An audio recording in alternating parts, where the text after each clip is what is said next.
Good morning again. I'm Brian LaPasse, Chief of Program Services at OPSC. With me today is Tracy Sharp and Joshua Potter, our Operations Managers and Program Services. We're going to be facilitating today's meeting and helping out with questions and answers after the presentations. We do have a couple of different topics for you today. Kelsey Muramoto is going to be continuing to discuss the CTE Supplemental Grant. Now, remember, this is separate from the upcoming Career Technical Education Facilities Grant Program.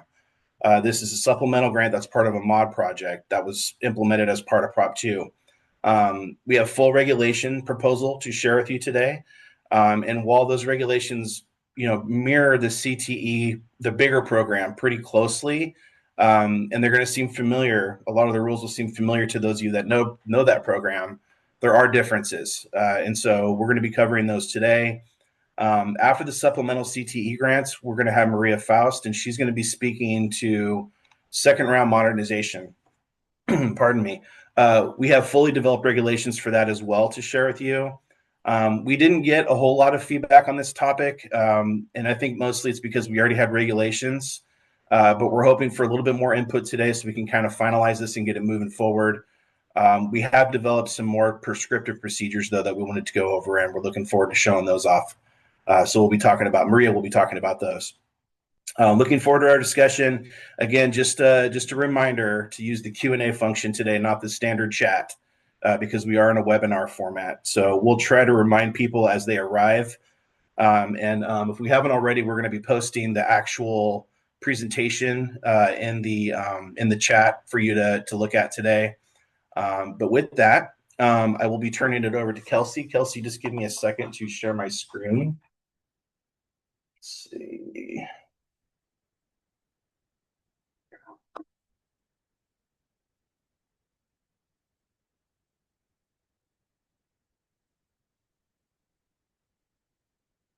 All right, there we go.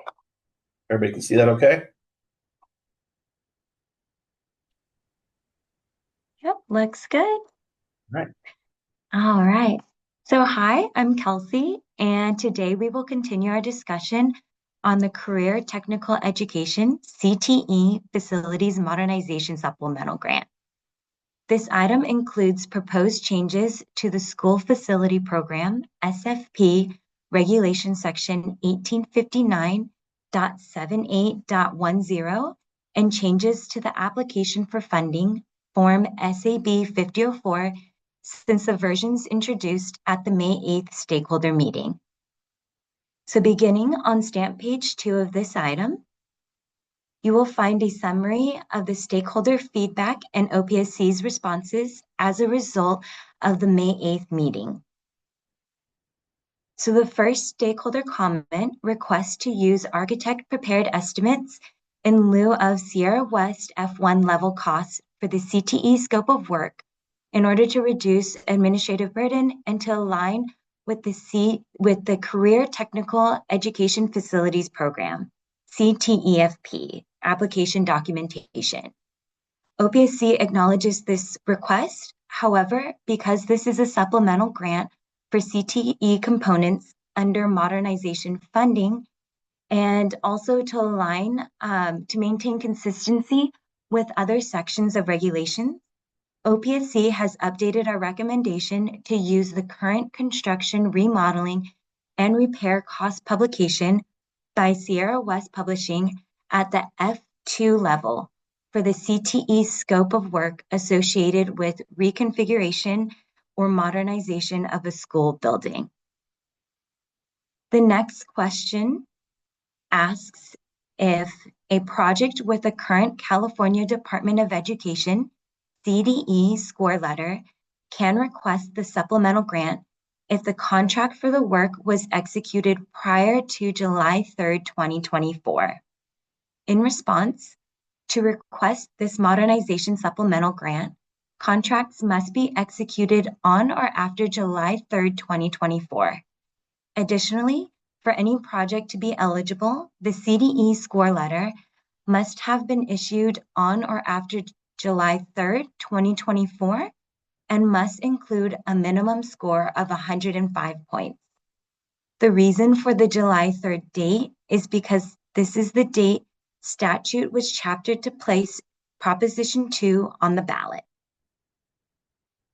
In addition to stakeholder feedback that we received, this item also includes changes to SFP Regulations Section 1859.78.10.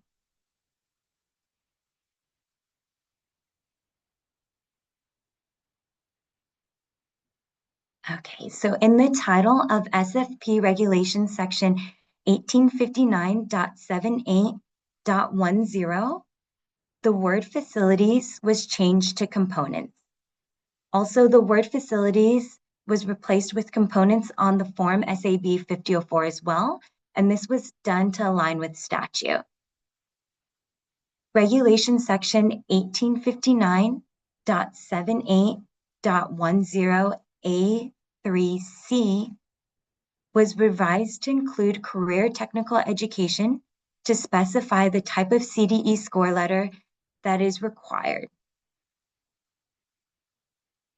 Regulation Section 1859.78.10A5 was added to clarify that contracts and/or purchase orders for the CTE scope of work being funded must have been signed on or after July 3rd, 2024. This also aligns with Section 24 of the Form SAB 5004. Two changes were also made to Regulation Section 1859.78.10B2. The first change was 60% of the OPSC approved cost was added to reflect the state share amount. The second change updated the proposed regulations to now specify that the costs for the CTE scope of work associated with reconfiguration or modernization of a school building must conform to the current construction, remodeling, and repair cost publication by Sierra West Publishing at the F2 level. This is because the F2 level aligns with modernization program standards and the guidance of the Sierra West publication. Additionally, the first paragraph after Regulation Section 1859.78.10B2 was revised to indicate approved applications for modernization grants received on or after October 31st, 2024 that are on OPSC's workload list or the applications received beyond bond authority list may request the supplemental grant if the CTE component is included in the original scope and the district submits the required CDE score letter. Also, the second paragraph was revised to clarify that the school district cannot receive the CTE supplemental grant for any CTE components that were previously funded. Now, looking at the changes and updates that we made to the Form SAB 5004.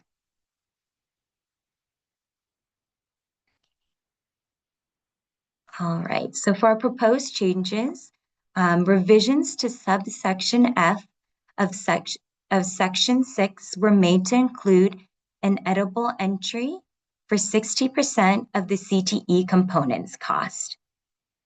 Also, a checkbox verifying that the district operates a comprehensive high school was added. Now, our proposed changes to the certification language that was added in Section 24 of the Form SAB 5004 to verify conditions are met when requesting the supplemental grant. The first certification indicates that costs for the CTE components in the scope of work will be included, and the district certifies that these costs exceed the modernization funding available. Second, the district certifies it operates a comprehensive high school and has an active career technical advisory committee. Third, the district has included a copy of the CDE plan score with a minimum score of 105 points dated on or after July 3rd, 2024. Lastly, contracts for construction or acquisition of equipment were entered into on or after July 3rd, 2024. With that, this concludes my presentation of the proposed changes to the CTE Modernization Supplemental Grant. We appreciate you taking the time to listen to our responses and proposals, and will now open this conversation to any feedback. Thank you. Thanks, Kelsey. Yeah, so just some revisions basically that we were making here. And so, Kelsey covered all those, I think, pretty well, pretty straightforward, I'd say, on these.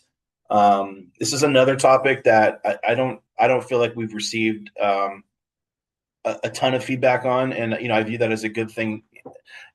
I'm always telling you I want more feedback, but also I think that this is a pretty straightforward grant, and so I'm hoping that we've covered everything that we need to cover, and that's the reason why we're not receiving a lot of feedback.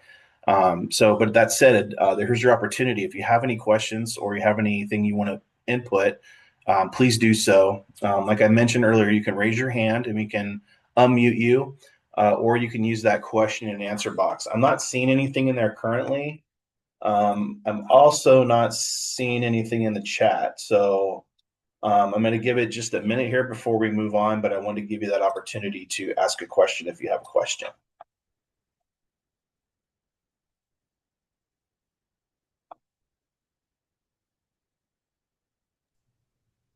Got a decent crowd out there today, so somebody must have a question.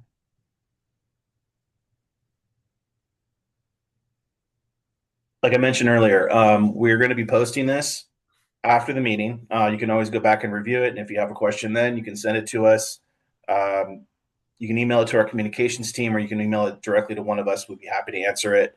And then, of course, we'll take written feedback for 2 weeks and turn that around. If there's anything that we think we might need to change or amend, we'll bring it back to you before we take it to the SAB. But I'm hopeful and I'm optimistic that we're getting there on this one. So I think this is one of those that we might be able to check off here pretty soon. Not seeing anything, so I think we are going to move on. Sure, last chance while I'm scrolling here to ask a question if you have one for Kelsey. Thank you, Kelsey, very much. Okay. With that, I'm not seeing anything. I will turn it over to Maria. Thank you, Brian. Hello, everyone, and thank you for taking the time to attend this meeting, like we mentioned. I will be continuing the conversation regarding a second round of modernization funding. This topic was previously discussed on May 8th, and if anyone has not viewed that stakeholder meeting or agenda item, you can do so by navigating to the OPSC website, and past meetings will be under the meetings tab. Any stakeholder feedback that was submitted as a result of that meeting will be discussed here, as well as the proposed regulatory amendments that have occurred because of these continued discussions. We will pause a few times throughout this presentation for questions that you can either use the raise hand feature again for, or that you can place in the chat. Before reviewing the proposed regulatory amendments, I will discuss a few of the stakeholder questions that have affected OPSC's viewpoint on the processing of second round of modernization funding. Question number 1 inquires about OPSC's viewpoint that though a building's classification may have changed from portable to permanent within a project, that the original classification will dictate the return of eligibility every 20 or 25 years. OPSC's stance on a portable classroom, for example, retaining the eligibility to get or the ability to get second round funding every 20 years, even when it has been demolished and replaced with a permanent classroom, is that these classrooms are reviewed for second round eligibility by what was on the original snapshot. If the now permanent classroom was an eligible portable classroom at the time of the immediately preceding state modernization apportionment, then that classroom for second round purposes will always be viewed as of its original classification. The second question also pertains to the original snapshot.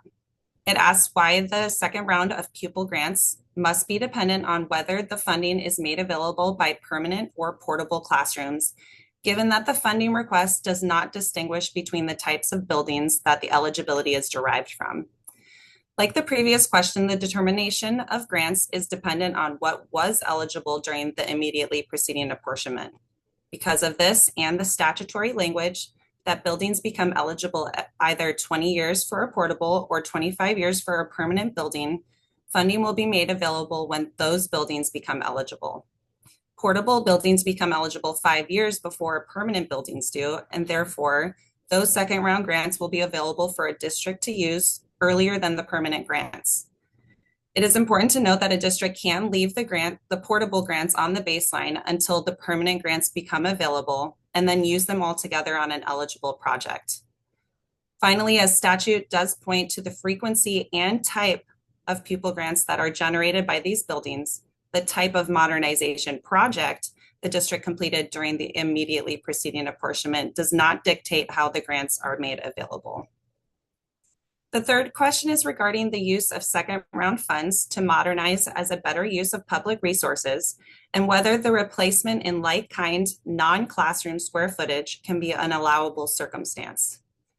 OPSC will maintain the position that statute points specifically to the replacement of a portable classroom with classroom space only, and not to be replaced with non-classroom square footages as a better use of public resources. We will now look at the proposed regulatory amendments starting on stamp page 32.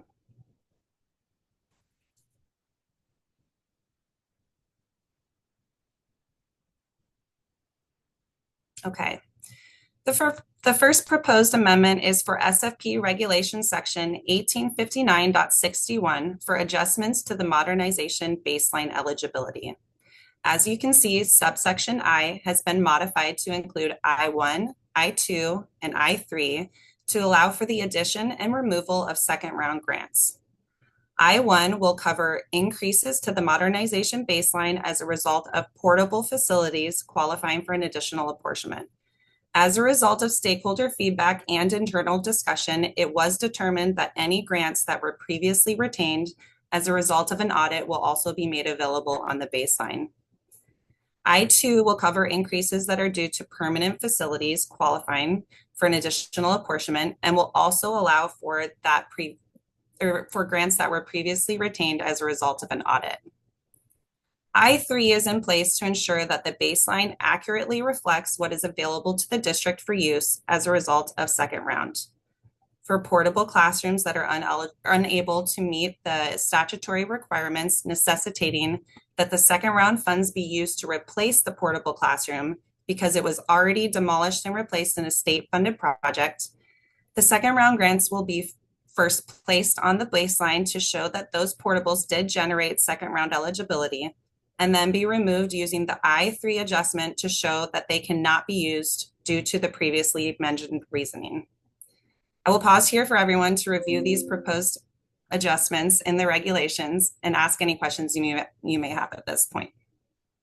Yeah, this is just to kind of piggyback on what Maria's talking about here. This is really a tracking mechanism so that your baseline, and Maria mentioned this, I'm kind of reiterating, but it's basically just to show all the transactions that are happening. So, I1 recognizes those grants becoming eligible again, and then for either under one or two, whether they're portable or permanent.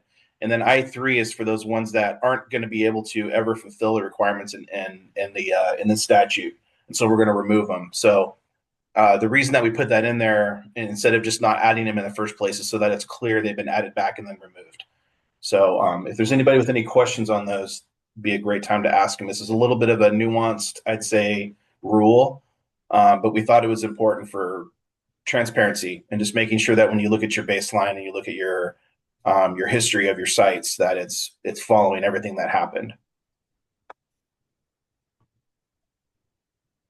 All right, well, I'm not seeing any questions right now, so I think we can move on. Perfect. Okay, now we'll go to the proposed changes to SFP Regulation Section 1859.78.8 for the modernization grant for facilities previously modernized with state funds. The first portion of this regulation has verbiage to help simplify some of the added language that follows. It specifies that for the purposes of this regulation section, the prior form SAB 5003 will refer to the form that generated the eligibility for the most recent immediately preceding state modernization apportionment. It is the hope that this specification will ensure that districts reviewing their eligibility for second round mod will be determining the grants being made available by the correct Form SAB 5003. Section B 1 through 4 will now include proposed language that stipulates the acceptable ways a district can show that modernizing the portable rather than replacing it is a better use of public resources. This acceptable criteria was discussed and agreed upon during the 2004 Implementation Committee meetings and will now be in SFP regulations for a district's reference. B1 allows for the use of a cost-benefit analysis prepared by a licensed design professional. B2 allows for the use of a narrative providing the rationale behind choosing to modernize as a better use and can include copies of maintenance records, photographs of the portable classroom, or other potential documents that would need to be approved by the state allocation board. B3 allows for the submittal of a copy of school board minutes showing that choosing to modernize the portable rather than replace it was discussed and agreed upon, and specifies that the board minutes must be received prior to SAB approval for the project requesting the grants. Lastly, B4 allows for any other documentation the district deems appropriate and will be subject to SAB approval. The next subsection C is regarding the need for the prior Form SAB 5003 to be adjusted for special day class loading if it has not already been done. This is important to do before the calculation of second round eligibility so that the grants are appropriately made available for the classrooms that were eligible during the immediately preceding apportionment. And this will ensure that grants are made available for any SDC classrooms that were there at that time. I'll go ahead and pause again to see if there are any questions on this portion before moving to the calculation methods that will be used. We did have one question in the Q&A where I believe Josh is getting ready to answer it, but Amy Meenan was asking about the result of an audit and exactly what that means. And Josh was going to clarify that we're really kind of talking about reduced cost incurred there. So we can follow back up on that once that response is complete. Perfect. Okay, while Josh is answering that, do we want to go ahead and answer it out loud, or we can do that after before moving on to the calculations? I think we can continue. Perfect. Okay, so subsection D will describe the calculation method for second round grants being made available after the 20 or 25 year period has occurred. The calculation steps will begin with reviewing the prior Form SAB 5003 for which option the district chose, either option A for classrooms or option B for classrooms or square footages. The district may not change which option was used on the prior Form SAB 5003 unless an adjustment to the classroom inventory is being done due to special day class loading. Only then may a district change from option A to option B or vice versa. D1 A through E gives directions for how the second round grants will be made available if the district chose option A for classrooms on the prior Form SAB 5003. The first step in D1A is to add the total number of permanent and portable classrooms from the prior form. That total number will be divided in D1B by the total permanent count and D1C by the total portable count, and both will be rounded to the nearest 1/10 of 1%. I would like to take a second to draw attention to section D1D and E. After further review, we will need to expand on what the proposed regulations indicate for the final step in this calculation. To more clearly outline the intent of this portion, we will be removing the language indicating that the resulting percentage will be multiplied by the total eligibility from the current Form SAB 5003. Instead, this language will specifically point to the 5003 that supported the funding request and the grants that were then used per grade level category for the immediately preceding apportionment. This resulting calculation will be rounded up to the nearest whole number to determine the pupil grants made available for second round funding. I will note before moving to option B, square footage calculation, that if a district chose option B and indicated classrooms, the calculation in D1 will also be used. I'll go ahead and pause for the calculation for classrooms if anyone has any questions.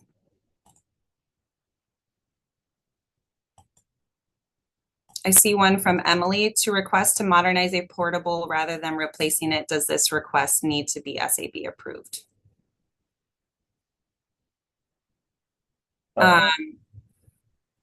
Yes, so that is section that's up there on the previous page in section C, or sorry, no, section B. So that those documentation for approval will need to be supported and approved by the SAB to be able to modernize the portable and use those second round funds to do so.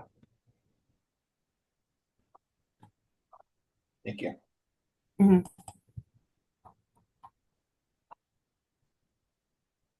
Okay, we'll move back down and we'll go ahead and talk about the calculation for square footages. Okay, so D2A through E for the calculation for option B square footages. D2 or DA indicates that the district will use the total eligible square footage from the prior Form SAB 5003 for the calculation. In D2B, the permanent square footage is divided by the total permanent square footage and rounded up to 0.1%. D2C will be the same calculation for the total portable square footage. Like in the previous subsection 1, the proposed regulation language you see will be amended to point to the eligibility used in the immediately preceding apportionment for D2D and E. The percentages resulting from D2B and C will be multiplied by the eligibility used and will be rounded to the nearest whole number to give the resulting pupil grants available. Okay. Yeah, so basically it's a prorate, right? I mean, we're prorating the percentage of portable and permanent and then putting grants back accordingly. Yes. Okay. Subsection E has been added to the proposed regulatory amendments to address the previously discussed portables that are ineligible for second round funding as a result of being demolished and replaced in a previously state-funded project. These grants will be calculated in the same manner as the above sections for portable calculations, but a proration to what is made available will occur so that the grants that are ineligible will be removed from what is eligible per the proposed language in section 1859.61I3. Okay, I'm going to pause on the regulations before we move on to the 5004 in case anyone has any further questions. I believe Josh is answering one. So we can go to stamp page 43.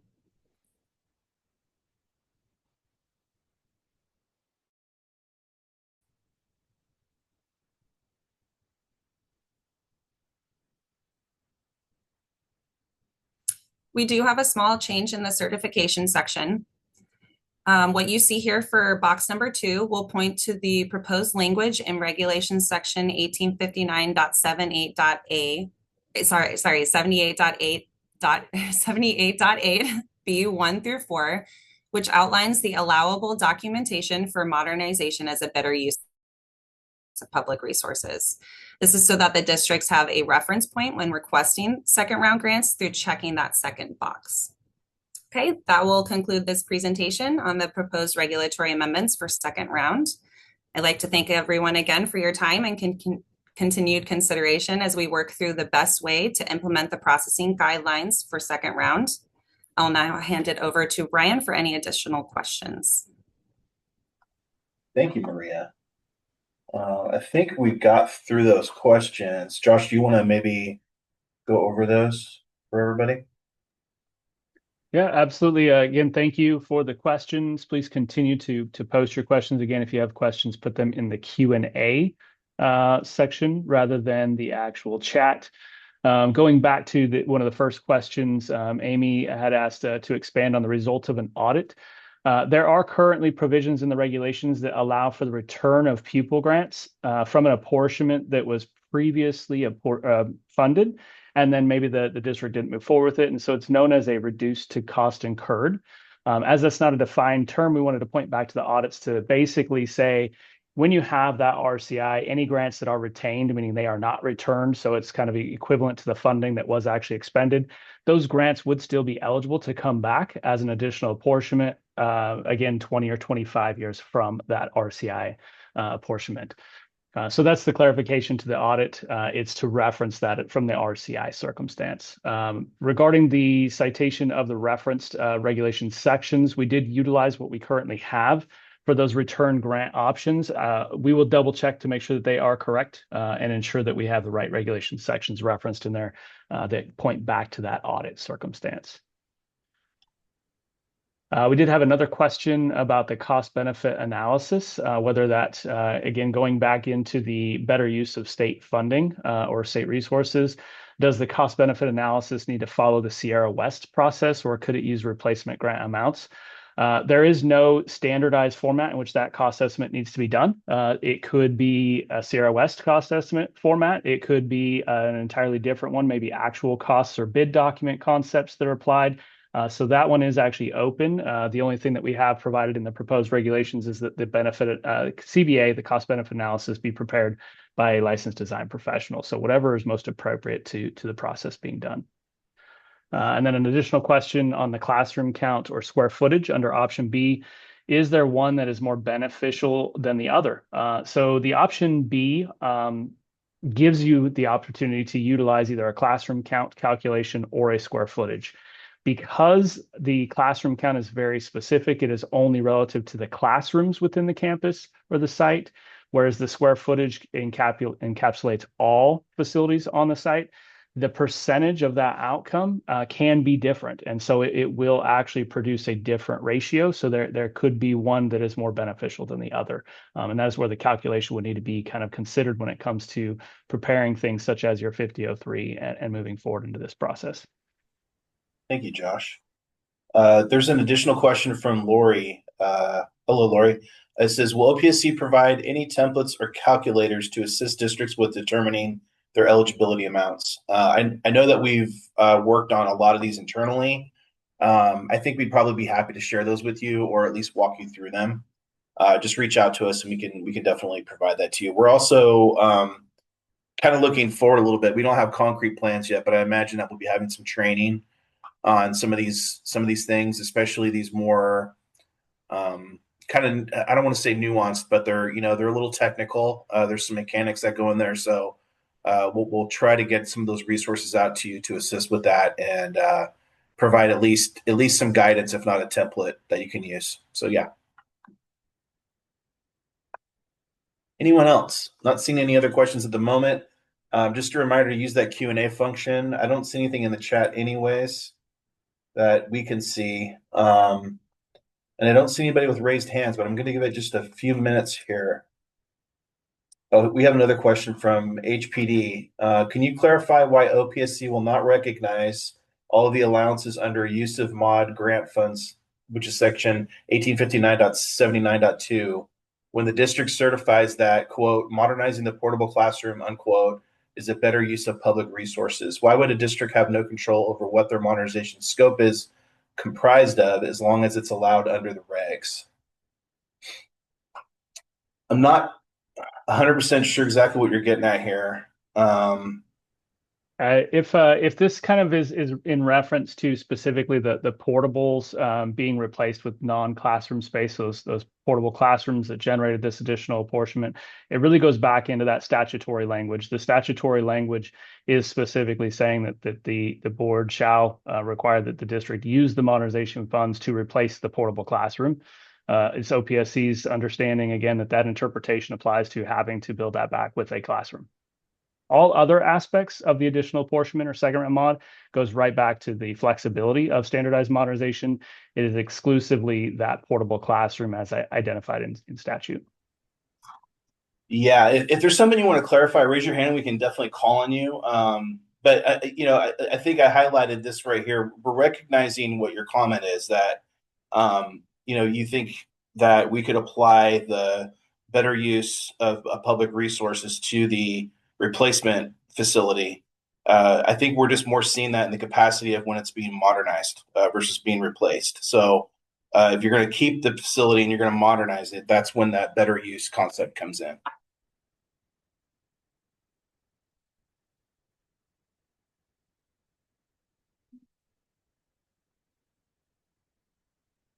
There is one raised hand. Should be open now. Morning. Yeah, this is Jessica Love, HPD. Morning. We can Hi. hear you. Yeah, I just wanted to follow up on the question that I had.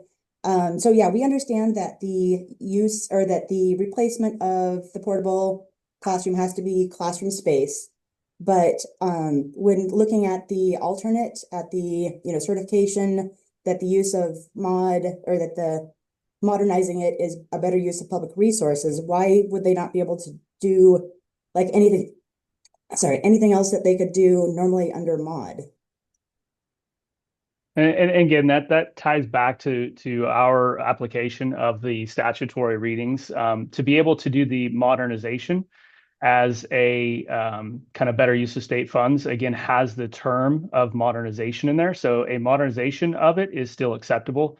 It would be in that circumstance of a replacement where the statute again identifies that the portable classroom must be replaced with portable classroom. Right, but if you're going off of the term of modernization, then don't you have to use the term of modernization that has been defined in the regs? Jessica, are you talking about once the replacement work is done, you can use the work for other things on the campus? Are you talking about specifically just the replacement building? It would be specifically the replacement building. So again, and I'm just trying to make sure I'm fully understanding what you're asking. You're talking about replacing it with something other than classroom use. Right, and then the district certifying that would be a better use of funds. Yeah, so because that is modernization, right? That is modernization of the regs. And yes. That would be better use of funds because they no longer need the classroom space. So it's not falling under that first section where they're replacing classroom for classroom, but it's falling under the second part of that statute. Yeah, so I think we have a legal opinion that we've been going off of, and I think this paragraph here that I'm highlighting reflects what that told us.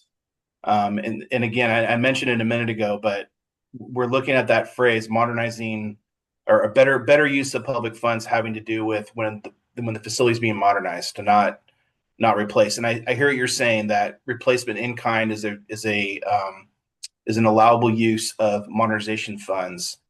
But this specific section, referring to, specifically section 17074.10F, is when it refers to the second round modernization, stipulates exactly what those funds can or cannot be used for. And so I think that's kind of where we're coming from. Right. Well, it stipulates the required replacement of the classroom, but then it also adds the additional certification, right? Like that's the second part. Like it doesn't have to be both. It's one or the other.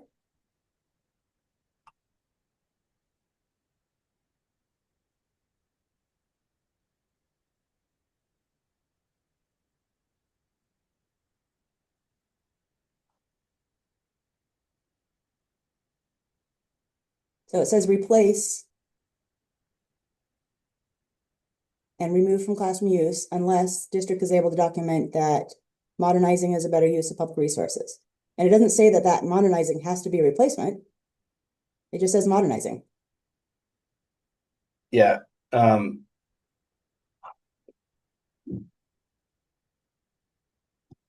think we're focusing on here where it says to use the modernization funds to replace the portable classroom. And again, right. that's where our legal opinion has originated from, is that phrase.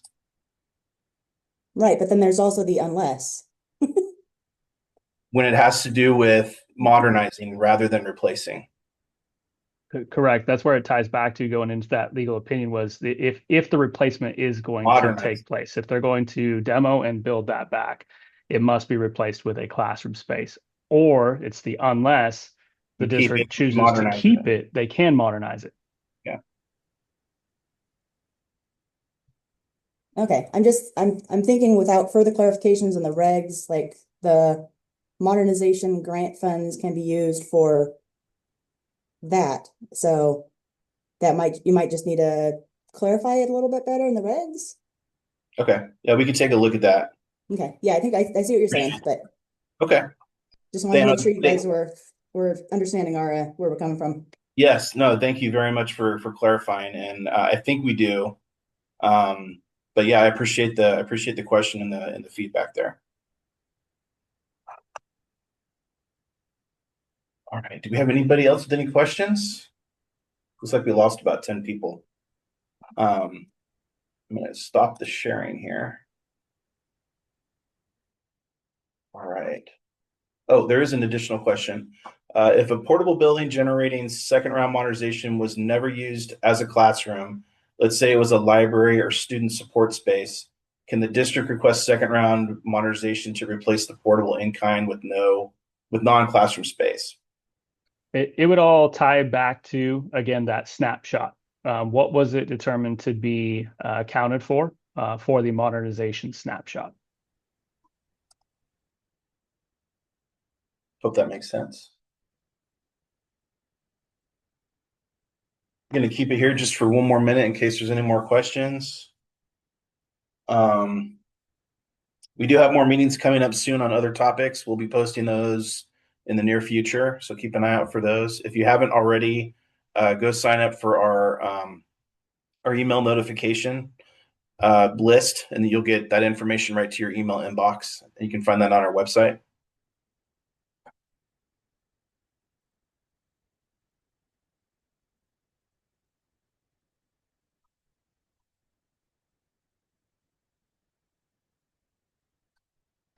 I'm not seeing any other questions. I think we're going to hang out in here just for a minute, just in case somebody is typing one at the moment. We'll stick around, but for the rest of you, if you don't have any more questions, thank you for joining us today.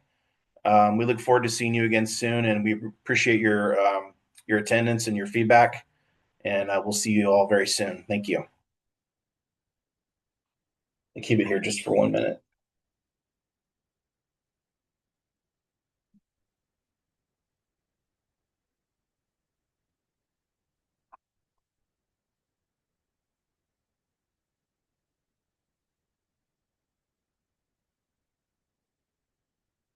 I think we're good. Thanks, everybody. See you soon. Oh, there's one more question. Tina Kohlers, when does the portable building get counted if it was placed in 2001 after the baseline was determined back in 98, 99? So the redating, or the re-eligible date is tied to the apportionment date of those buildings. So whenever those grants were used for a modernization apportionment, that's what would start the clock again on those buildings. Thanks for that question, Tina.